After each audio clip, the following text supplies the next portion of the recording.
All right, welcome back. Thanks again for joining us. Now, over the past 19 months or so, the Oscar Pistorius murder trial has made headlines all over the world. Television, radio, print media, even social media houses have scrutinized every single moment of this high-profile case. And the constant coverage of this trial now begs the question, has there been a case of trial by media? Well, here to help us answer this and many other questions is award-winning journalist and founder of Frey Intermedia, a Pan-African media training company, Paula Frey. A very good morning to you. Thank you again for joining us. Thank you very much, Ayanda. Paula, it's been called the trial of the decade, some going as far as saying the trial of the century.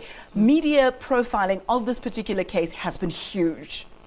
It's been absolutely huge. And part of the reason is because of the changing nature of the media, actually. I mean, on the one hand, yes, it is a major story about a celebrity, but it's also about people's access to information. And this trial has actually shown us just exactly the way media has changed over the last decade or so. Indeed, it's also brought us into how the legal institution in South Africa functions. So a heavy spotlight on that as well. We had many of the proceedings in camera, some of the witnesses refusing to appear in camera, but it's changed dynamic somewhat. The role of the media in this case, what do you think it's been? Well, it's been very interesting because I think that there has been exposure for ordinary South Africans on how the judiciary works, how justice in South Africa plays out. I mean, obviously, there are criticisms around that in terms of that this is a very high-profile, very well-resourced case, both from a defense and from a prosecution point of view. But the interest from ordinary people in the way justice works has been phenomenal. So I think what's happened is that the media has played quite a crucial role in being able to expose the inner workings of the court. Whether they've done a good enough role in terms of explaining the kinds of things that are being considered, etc., is another matter altogether. Yeah, I think let's delve a little bit deeper in that. Has the media in South Africa given Oscar Pistorius a fair trial, do you think? I know some people were a bit apprehensive about having this play out in the media because they said perhaps some witnesses will, second guess themselves or be worried about the cameras. Do you think South African media has given him a fair trial? Well, I think that we need to look at what checks and balances the judge actually put in place in terms of having such a high-profile case being open to the media. First of all, it's not unusual for media to cover cases. What's unusual in this particular case is the fact that it was televised, that journalists were able to tweet from it, although there were restrictions. So if a witness did not want to be televised, they weren't, and there were certain areas where you couldn't actually tweet from the court case. But we don't have a jury system. So there's not really a jury to influence in terms of when the judgment is made.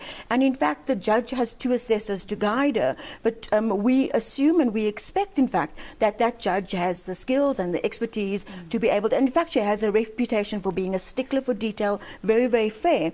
So we can expect that she's not being influenced by what's playing out in the media.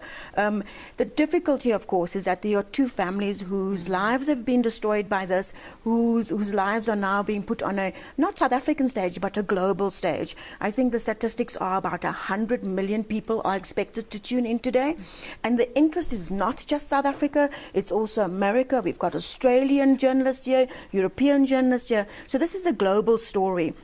And that, in fact, is the biggest change. From a media perspective, we can expect that our stories that local actually becomes global in this new environment.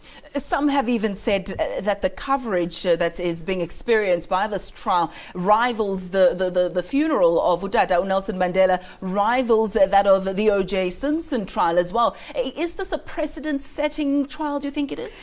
Well, for South African media, it's a definite game changer in the sense that this story was broken on Twitter.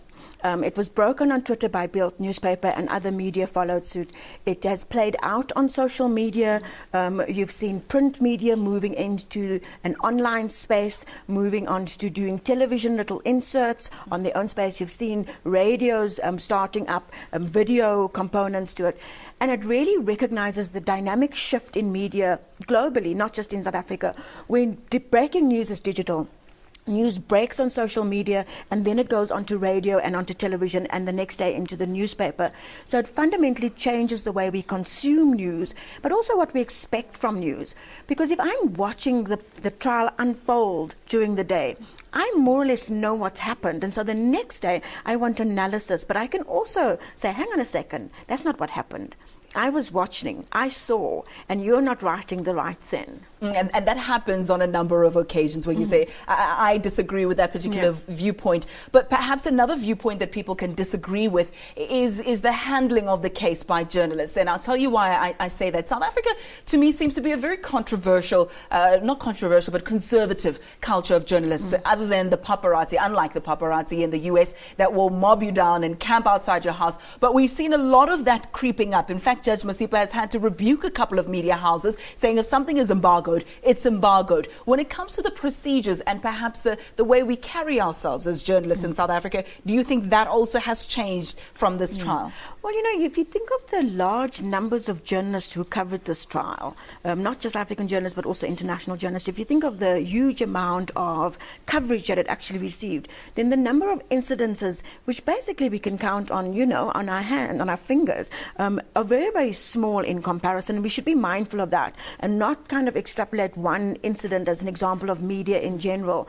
But I do think also that media are testing how far can they report, how far can they push the sub judice rule, for example, in terms of what they can and can't report. Yeah, and when it comes to the court of public opinion, I know you've just mentioned that it won't sway Judge Masipa's decision. She's got a credible record. But when it comes to how the public feels, and like you rightly said, it affecting the family, do you think the media has gone out purposefully to try and portray a guilty or perhaps a not guilty verdict? Well, you know, I think that the media would be very, very careful of not being in contempt of court and prejudging the decision as much as possible. I think that this is an emotive case, that there will be opinions either way. You know, it won't take the media to actually go guilty or not guilty for people to actually express their views out on social media. I think everyone has an opinion on this case, including probably you and I.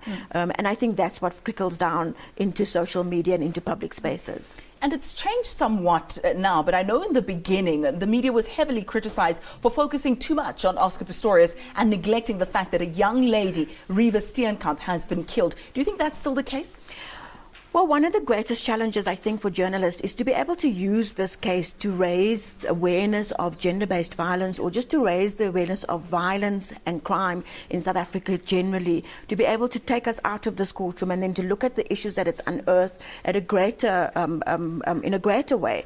And I think that's the challenge for South African journalists now, is when this court case is finished, what do we do? And the term allegedly, I mean, I tripped up over it once or twice now as well, and where it fits, the legalese, the jargon that's used, that's something that's been brought down to grassroots level as well for South Africans to be able to understand as well. Do you think that it's been very educational in terms of how we function as a judiciary in South Africa? Well, it's been quite interesting because this court case has actually been shown across the continent. And so I do a lot of training out of South Africa. And whenever I go to Nairobi, to Tanzania, or to Zimbabwe, people, first thing that they ask me is, so tell me about the Oscar Pistorius case. What's going to happen? And they can tell me in great detail the legal issues that have been played out, the arguments, etc.